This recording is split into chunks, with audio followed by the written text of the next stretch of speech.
Parole de Dieu quotidienne. J'ai fait beaucoup de travail parmi vous. Et bien entendu, j'ai aussi prononcé un nombre de déclarations. Mais il me semble que ma parole et mes œuvres n'ont pas totalement atteint l'objectif de mon œuvre dans les derniers jours.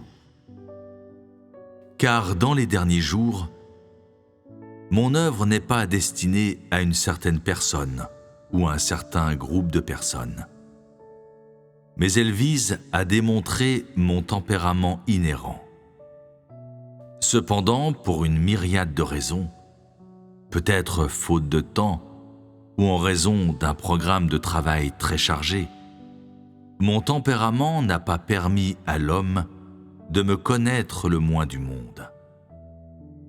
Par conséquent, j'avance à grands pas selon mon nouveau plan, selon mon œuvre finale, pour ouvrir une nouvelle page de mon œuvre, de sorte que tous ceux qui me verront feront leur mea culpa et pleureront et gémiront sans cesse à cause de mon existence. Car j'apporte la fin de l'humanité dans le monde.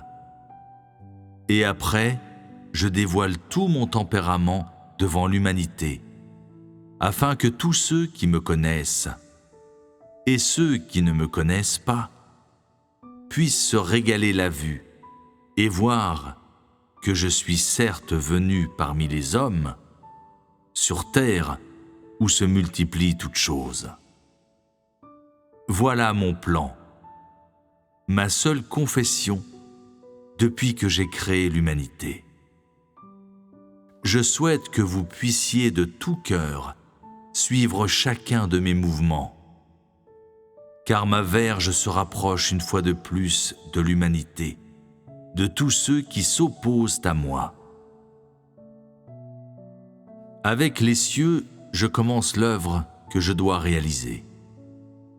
Ainsi, je fais mon chemin parmi les foules et je me déplace entre le ciel et la terre.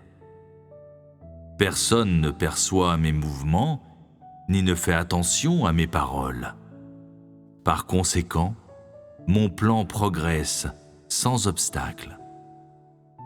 C'est seulement que tous vos sens sont devenus si engourdis que vous ne connaissez pas du tout les étapes de mon œuvre. Toutefois, un jour vous découvrirez sûrement mon intention. Aujourd'hui, je vis avec vous et je souffre avec vous.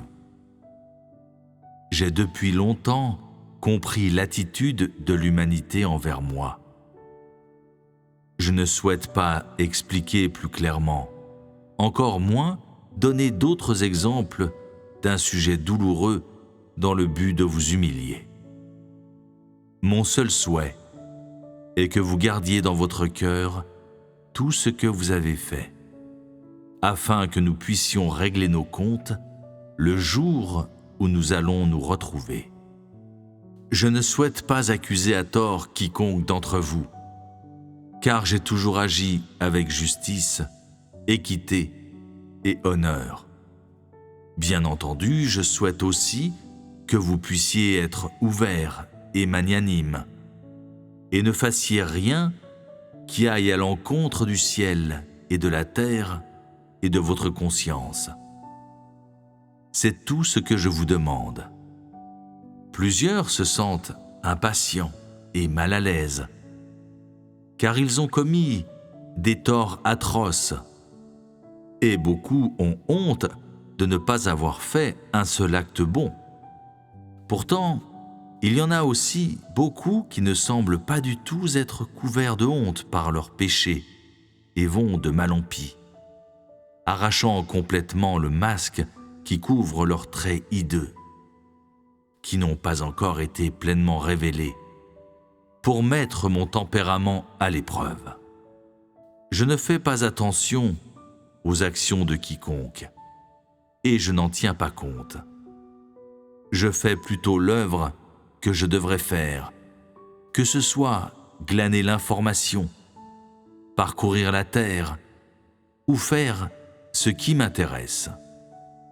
Aux périodes clés, je reprends mon œuvre parmi les hommes comme prévu, ni trop tôt, ni trop tard, et avec aisance et promptitude.